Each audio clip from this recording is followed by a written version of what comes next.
আসসালামু আলাইকুম। ইটিএন বাংলা সংবাদে সবাইকে স্বাগত জানাচ্ছি আমি ওয়াহিবা রাইয়ান। জাতীয় মসজিদ বায়তুল মোকাররমে দুপক্ষের মধ্যে হাতাহাতির ঘটনা ঘটেছে। ছাত্র জনতার আন্দোলনের পর মসজিদের খতিব রুহুল আমিন ফিরে আসার ঘটনায় এমন পরিস্থিতি তৈরি হয়। জুম্মার বয়ানের সময় তার পেছনে নামাজ না পড়া নিয়ে বিতর্কের এক পর্যায়ে হাতাহাতির ঘটনা ঘটে। এতে কয়েকজন মুসল্লি আহত হয়েছেন। এই সময় নামাজ না পড়িয়ে ঘটনাস্থল ত্যাগ করেন মুফতি রুহুল আমিন। মসজিদের ভেতরে জানালা দরজার গ্লাস ভেঙে ফেলে বিক্ষুব্ধরা। পরে সেনাবাহিনীর সদস্যরা পরিস্থিতি নিয়ন্ত্রণে আনে। পুরো এলাকায় অতিরিক্ত পুলিশ মোতায়েন করা হয়েছে। নিহত তোফাজ্জল হোসেন হত্যা মামলার ৬ আসামি আদালতে ১৪৪ ধারায় জবানবন্দি দিচ্ছেন। জবানবন্দি শেষে তাদের কারাগারে পাঠানোর নির্দেশ দিয়েছে আদালত।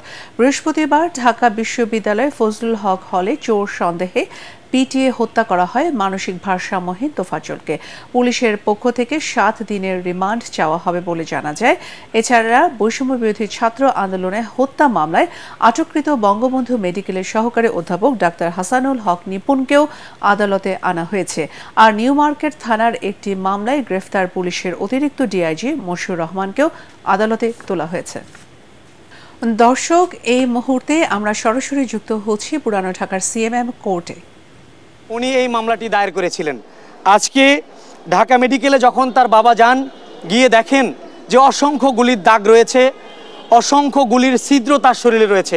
আপনারা জানেন এই মাজারুল ইসলাম সহ যাত্রাবাড়ি থানার যে ঘটনাটি ঘটেছে, এখনও অসংখ্য বাবা মা তাদের সন্ততিকে খুঁজছেন। এবং ইতিমধ্যে আপনারা জেনেছেন, আপনারা আরও অবগত হয়েছেন যে রায়েরবাগের যে বৌদ্ধভূমি বুদ্ধিজীবী যে কবরস্থান, সেখানে অসংখ্য বেওয়ারিশ লাশ দাফনের ঘটনা রয়েছে এবং সেখানে একসঙ্গে একই দিনে অসংখ্য লাশের সন্ধান পাওয়া গিয়েছে। এই সমস্ত খুঁটিনাটি বের করার জন্য এবং তারা কি কারণে এতগুলো হত্যাকাণ্ড, সাধারণ জনতাকে গুলি করে মেরে ফেললেন, নিহতের ঘটনা ঘটালেন, এই উস্কানিদাতা, মদতদাতা এবং সংশ্লিষ্ট তারা রাতে দিনে কিভাবে সাধারণ জনতার উপর নির্বিচারে গুলি চালিয়েছেন, কি পরিকল্পনা ছিল, তাদের প্রতিহতের ঘোষণার যে ডাক সেটি কী রকম ছিল, এই টিয়ার শেল, এই বেআইনি সরঞ্জাম, বেআইনি অস্ত্র, বেআইনি বুলেট এবং স্নাইপার ব্যবহারের মতো যে ঘটনা ঘটেছে, এই সব তথ্য উপাত্ত বের করে নিয়ে আসার জন্যই মূলত রাষ্ট্রপক্ষে, আমরা প্রসিকিউশন পক্ষে আইনজীবীরা সহযোগিতা করি। সেখানে 10 দিনের রিমান্ড চাওয়া হলে বিজ্ঞ আদালত সন্তুষ্ট হয়ে এই আসামির বিরুদ্ধে যে রিমান্ডের আদেশটি পেন্ডিং রেখেছেন। আমি রিমান্ডের যে আদেশটি এটি এখনও পাইনি। বিজ্ঞ আদালত 5 দিনের রিমান্ড মঞ্জুর করেছেন।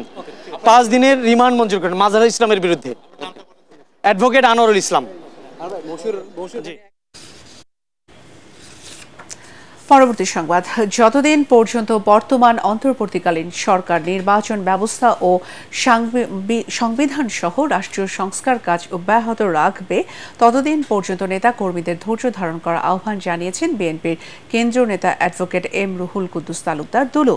নাটোর সদর উপজেলার কাফুরিয়া ইউনিয়নের বিএনপি আয়োজিত পথসভায় তিনি একথা বলেন।